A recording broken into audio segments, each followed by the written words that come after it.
Los sucesos del 30 de septiembre del año pasado siguen teniendo repercusiones. 13 personas concretamente están siendo acusadas de terrorismo o de sabotaje por su irrupción en el edificio del canal del gobierno para tratar de que se oigan las voces distintas a las del gobierno, que había ordenado una cadena nacional indefinida que impidió a los ecuatorianos tener informaciones de varias fuentes y poder así contrastarlas. Una de las acusadas es Alejandra Ceballos. Ella está hoy aquí en el estudio de la República.se. Cuénteme, ¿usted qué hizo ese día? Vamos a recapitular rápidamente para que el público tenga claro. A ver, ese día, hablando por la tarde, estuvimos concentrados en la tribuna de los Shiris por un momento. Luego tuvimos... ¿Quiénes estuvimos? A ver, había un grupo de gente que se había autoconvocado por mensajes, por Facebook, llamadas, Twitter, bueno, un poco las redes sociales y las cadenas de mensajes. Y estuvimos en las Shiris y frente a la tribuna de las Shiris en la campaña, en la central de campaña de la Alianza País. Pero viendo que las cosas se estaban poniendo complicadas, salimos de ahí porque habían llegado gente a favor del gobierno, apoyando al partido de gobierno. Entonces, para evitar confrontación, tuvimos que salir de ahí y es así que llegamos a la Avenida República y Eloy Alfaro, que se encuentra a un par de cuadras al Canal del Estado. Y resulta ser que coincidencialmente todos los días jueves se estaba convocando plantones por la libertad de expresión, porque recordemos un poco que en el tiempo que esto sucedió se estaba tratando la ley de comunicación. La ley Mordaza, claro. La ley Mordaza, así es. Entonces nosotros, con este grupo de gente que había estado reuniéndose periódicamente el día jueves, entonces coincidió que esta gente se reunió y nosotros nos encontramos ahí. Entonces coincide, estamos en un plantón por la libertad de expresión y coincide que nos encontramos con una cadena ininterrumpida e indefinida del gobierno, en la cual no se estaba transmitiendo todo lo que estaba sucediendo, sino simplemente era una cadena que estaba transmitiendo lo que al gobierno le interesaba transmitir. Claro, obvio. Entonces nosotros vimos nuestras libertades coartadas, nuestra libertad de información, nuestra libertad de expresión. Y entonces decidieron ir al canal del gobierno. Se sintió mucha indignación entre la gente que estaba ahí. Entonces, el grupo empezó a caminar. ¿El grupo quiénes son? Es que exactamente... Es gente simplemente que coincidió. Que se autoconvocó. Pero o sea, ¿usted pertenece a algún partido político, algún movimiento, alguna organización, algún frente? A ver, yo independientemente de todo lo que sucedió y a mí se me ha vinculado es con el Partido Social Cristiano, porque yo estuve en la asamblea representando al partido durante unas 4 o 5 ocasiones, porque soy asambleísta suplente. La versión que yo oí es que usted no entró a la fuerza, sino que a usted el señor Mora, entiendo que es el presentador, el director de noticias del canal del gobierno, la invitó a pasar a usted. ¿Esto es así? Sí. La invitó a usted a pasar. Sí, una vez, a ver. Pero usted estaba ahí armando bronca, gritando. No, nada por el estilo. Una vez que la gente ingresa, yo ingreso un tiempo después, ya cuando todo el mundo entró, ya cuando no había obstáculos, no hubo fuerza, no hubo impedimento alguno que a mí me impida ingresar. Ya. Entonces, pero los primeros sí entraron a la fuerza. No, tampoco. Ya. Resulta ser que entre los empujones que se dan, según las investigaciones y los peritajes que la misma fiscalía hace, la puerta de vidrio sufre una rotura en la parte lateral. Y esta rotura hace que se caiga la puerta, la mampara lateral, provocando que se caiga la puerta principal. Ya. Es decir, que esa puerta se cayó debido a la presión. Ya. O sea, no fue tampoco, no hubo uso de fuerza, violencia. Ya. No. Pero en todo caso, cuando usted pasó porque el señor Mora la invitó a usted a pasar. Claro. Una vez que yo ingreso... ¿Le invitó para qué? El Alex Mora me invita a pasar para dar mi punto de vista, mi opinión, para ser entrevistada dentro de la cadena. Al aire. Al aire, en vivo. En el canal del gobierno que manejaba toda la información única que tuvimos los ecuatorianos. Ya.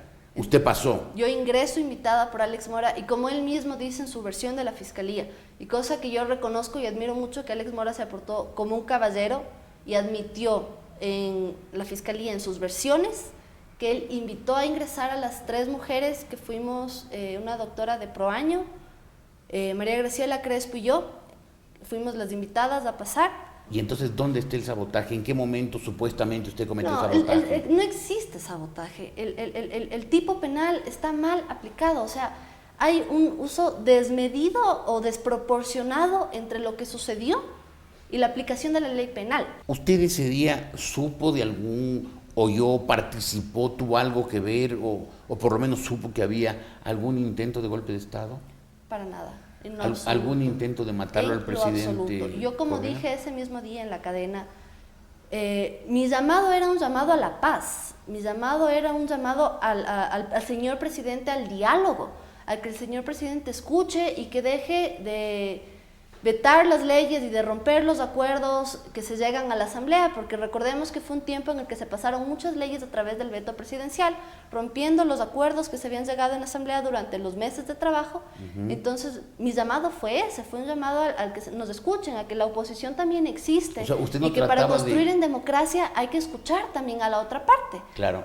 Entonces, o sea, usted no no. trataba ese día de que esa pequeña insurrección policial se convirtiera en un golpe de Estado. No, para nada, en absoluto. Mis declaraciones de ese mismo día pues lo demuestran. Yo en ningún momento hice un llamado ni a la violencia, ni a apoyar a que se dé el golpe de Estado, en lo absoluto. Ahora, este momento está la acusación concreta, la pena que a usted le podrían aplicar es de 8 a 12 años. De 8 a 12 años, así es lo que yo menciono, que hay una total desproporción entre lo que sucedió y el tipo penal, la ley, la aplicación de la ley penal. A mi parecer y según la de mi abogado, nosotros estamos sufriendo un estado de persecución.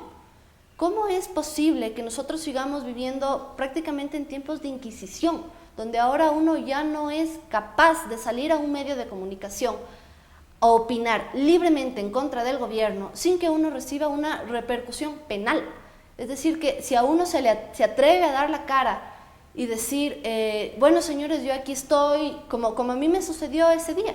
Yo ese día no tuve temor absoluto en decir, yo me llamo María Alejandra Ceballos y estudio en la Universidad de los Hemisferios y soy estudiante de Derecho y no tuve ningún problema porque yo no fui con ningún afán de dar golpe de Estado, de hacer que se caiga el gobierno, en lo absoluto. Lo que yo buscaba era dar mi opinión, y dado a esa opinión y al valor que yo tuve ese día, de dar mi nombre, mi cara y de decir quién soy, ahora sufro una persecución por parte del gobierno. Para agravar un poco la situación, hay que considerar también el hecho de que el abogado del canal, el abogado Javier Casar, Abogado del canal del Estado, es del el abogado del canal del de gobierno. Ecuador TV. Abogado es Javier Casar. Javier Casar fue el presidente del Tribunal Supremo Electoral. También social cristiano. Social cristiano. Un social Esposo cristiano. de la ministra de Justicia, de la actual ministra de Justicia, Joana Pesantes. Entonces, El imagínense señor social usted, cristiano está en el gobierno, está en el gobierno. como abogado del canal del canal, gobierno. como abogado del canal del O sea, gobierno. Entonces, ¿quién para es? mí es Caray. extremadamente preocupante el hecho de que el abogado del canal sea esposo de la ministra de Justicia y Claro, toda la presión, qué imparcialidad puede haber. que el juez sufre al decir yo no puedo juzgar o sentenciar en contra de el esposo de mi jefa. O sea, imagínense lo que eso significa.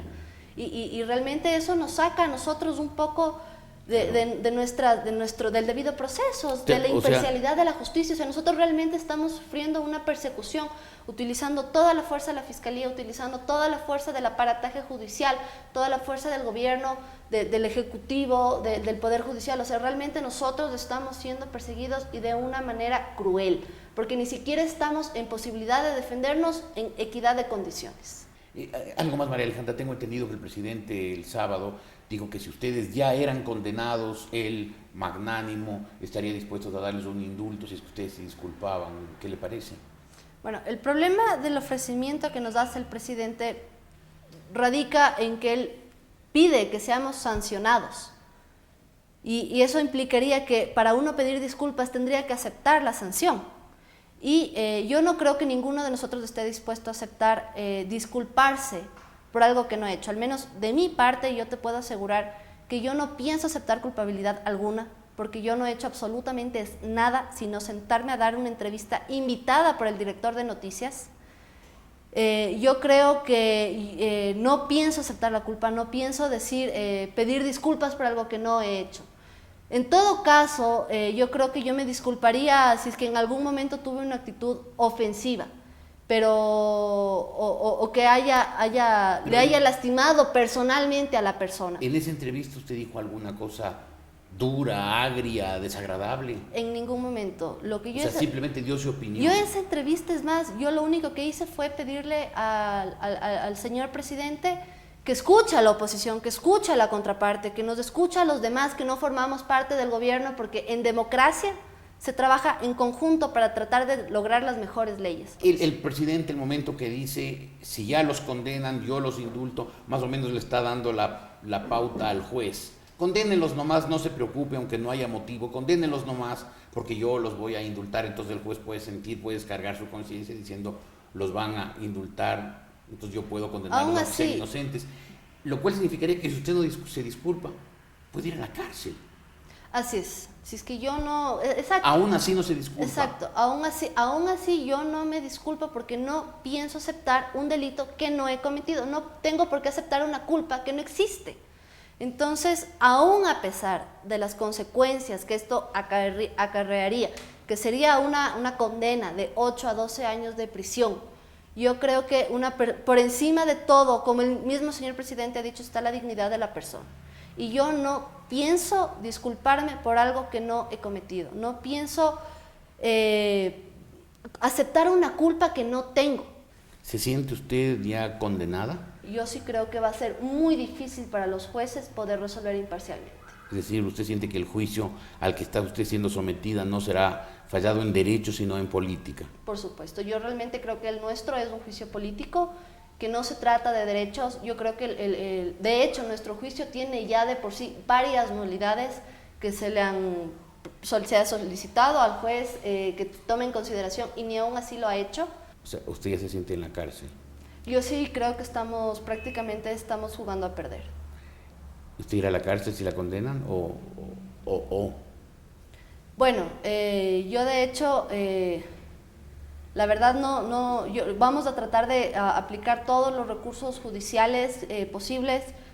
De llegar el momento, nosotros tendremos que llegar a cortes internacionales, porque no podemos permitir que el atropello de las libertades, no podemos permitir el atropello de la justicia y el uso de la justicia ecuatoriana para oprimir a la oposición. No podemos permitir que toda persona que opine diferente sea aplastada, que es lo que está pasando con todo el tema del 30 de septiembre. Todo aquel que se atrevió a decir algo en contrario, que fue un golpe de Estado, sufre ahora de un juicio penal. Entonces, yo creo que lo que nosotros, o al menos yo personalmente, vamos a hacer serán agotar las distancias judiciales, nacionales, y posteriormente tendremos que llegar a las cortes internacionales. Cabe recalcar que en mi caso particular, yo soy madre, tengo una hija de 8 años. Una linda niña que está aquí. Una hija que se encuentra aquí, que me acompaña, que siempre está conmigo, y que yo tengo que pelear es por ella. Son solo las dos. Somos las dos. O sea, si usted tuviera que ir a la cárcel, esta niña quedaría desamparada. Quedaría desamparada. Y bueno, y yo en realmente... manos de alguna abuela, de alguna tía. En manos de mis padres, supongo yo.